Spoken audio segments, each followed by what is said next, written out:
ఒకరైన గోదా అమ్మవారి గురించి తెలుసుకుందాం. గోదా అమ్మవారు సాక్షాత్తు శ్రీ భూదేవి అవతారం. తమిళనాడులోని శ్రీ విల్లుపుత్తూరులో విష్ణుచిత్తుడు అనే భక్తుడు ఉండేవారు.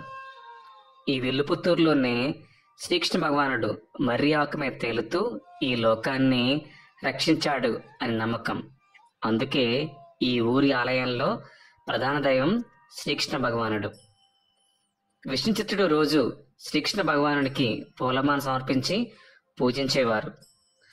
అతని అసలు పేరు భట్టనాథుడు. నిరంతరం ఆయన చిత్తం విష్ణుమూర్తి మీద ఉండేది కాబట్టి ఆయనకు విష్ణుచిత్తుడు అనే బిరుదు దక్కింది. ఆయన విష్ణు భక్తులైన ఆళ్వార్లలో ఒకరుగా గుర్తించి ఆయనకు పెరియాళ్వార్ అనే గౌరవాన్ని అందించారు. పెరియాళ్వార్ అంటే పెద్ద ఆళ్వార్ అని అర్థం.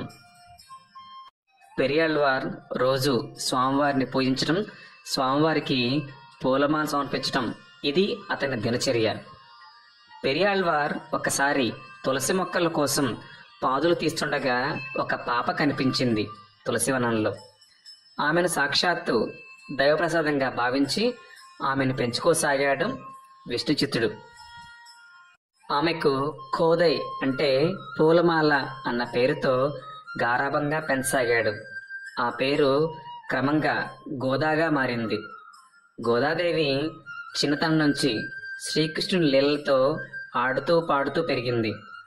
యుక్త వయసు వచ్చేసరికి ఆ భక్తి కాస్త ప్రేమగా మారింది. కళ్ళు మూసినా కళ్ళు తెరిచినా ఆ నల్లని వాడే కనిపించసాగాడు గోదాదేవికి. తన చుట్టూ ఉన్న స్నేహితులంతా ఒకప్పటి గోపికలన్నీ, తాను ఉండే ఈ విల్లుపుత్తూరు ఒకనాటి గోకులమని భావించసాగింది గోదాదేవి. అంతేకాదు తన తండ్రి విష్ణుచిత్తుడు రోజు భగవంతుని కోసం రూపొందించే పూలమాలను ముందు తానే ధరించి తనలో ఆ శ్రీకృష్ణుని చూసుకొని మురిసిపోయేది. ఈ దృశ్యం ఒకరోజు విష్ణుచిత్తుని కంటపడింది. తన కూతురు చేసిన పని వల్ల ఇన్నాళ్ళు ఆ దేవదేవుని పట్ల అపచారం జరిగిందని బాధపడుతూ ఉండేవాడు.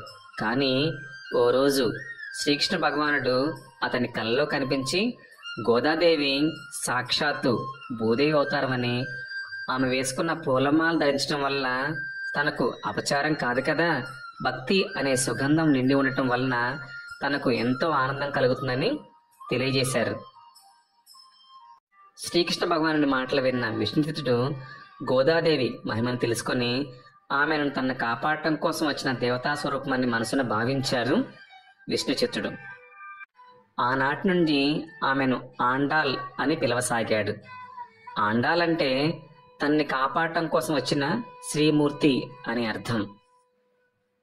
శ్రీకృష్ణుడు తన తండ్రికి చెప్పిన మాటలు గోదా మనసులో కృష్ణ ప్రేమను మరింత పెంచసాగాయి. తనకు పెళ్ళంటూ జరిగితే ఆయనతోనే జరగాలి అనుకుంది గోదాదేవి. అందుకోసం ఒకప్పుడు గోపికలు చేసిన కాత్యాయని వ్రతాన్ని ధనుర్మాస ప్రారంభంలో మొదలుపెట్టింది. ఈ వ్రతం చేయాలంటే ఆహారానికి, అలంకారానికి సంబంధించిన చాలా కఠినమైన నిర్ణయాలు పాటించాలి. అలా గోదాదేవి తాను వ్రతాన్ని పాటించడమే కాకుండా తన స్నేహితులకు కూడా ప్రోత్సహించింది. తన స్నేహితులను మేల్కొల్పేందుకు, వారికి వ్రత విధానాలను తెలిపేందుకు, తనలో కృష్ణ భక్తిని వెల్లడించేందుకు 30 పాసురాలు పాడింది. ఆ పాసురాలే ధనుర్మాసంలో ప్రతి వైష్ణవ భక్తుని ఇంట్లో వినిపించే తిరుప్పావై. ఇలా సాగుతున్న గోదాదేవి ప్రేమకు శ్రీకృష్ణ భగవానుడు లొంగక తప్పలేదు. దాంతో ఆయన విష్ణుచిత్తుని కనిపించి గోదాదేవిని శ్రీరంగమునకు తీసుకుని రమ్మని, అక్కడ రంగనాథునిగా వెలిసిన తాను గోదాదేవిని వివాహం చేసుకుంటానని చెప్పారు. శ్రీరంగంలోని ఆలయ అర్చకులకు కూడా ఈ విషయాన్ని తెలియజేశారు శ్రీకృష్ణ పరమాత్మ. శ్రీ రంగనాథుని ఆదేశాలను విన్న విష్ణుచిత్తునికి ఆనందానికి అవధులు లేకుండా పోయాయి. వెంటనే గోదామ్మవారిని, విల్లుపుత్తూరులోని ప్రజలను తీసుకుని శ్రీరంగమునకు బయలుదేరతారు. అక్కడ వారి రాక్ గురించి ముందే తెలిసిన అర్చకులు వారిని ఆలయంలోకి తీసుకుని వెళ్తారు. పెళ్లి కూతురుగా గర్భగుడిలోకి ప్రవేశించిన గోదాదేవి అందరూ చూస్తుండగానే ఆ రంగనాథునిలోకి ఐక్యమైపోతుంది. ఇదంతా మకర సంక్రాంతికి ముందు అనగా భోగి రోజు జరిగింది. అందుకే ప్రతి వైష్ణవాలయంలో భోగినాడు గోదాదేవికి విష్ణుమూర్తికి కళ్యాణం జరుగుతుంది. ఇది గోదాదేవి చరిత్ర. నిర్మలమైన భక్తితో భగవంతుణ్ణి ఆరాధించిన ఆయన తప్పకుండా అనుగ్రహిస్తాడు అని గోదాదేవి చరిత్ర మనకు తెలియజేస్తుంది. కావున అందరూ నిర్మలమైన భక్తితో భగవంతుణ్ణి సేవించి ఆయన కృపా కటాక్షంను పొందగలరు. సర్వే జనా సుఖినో భవంతు.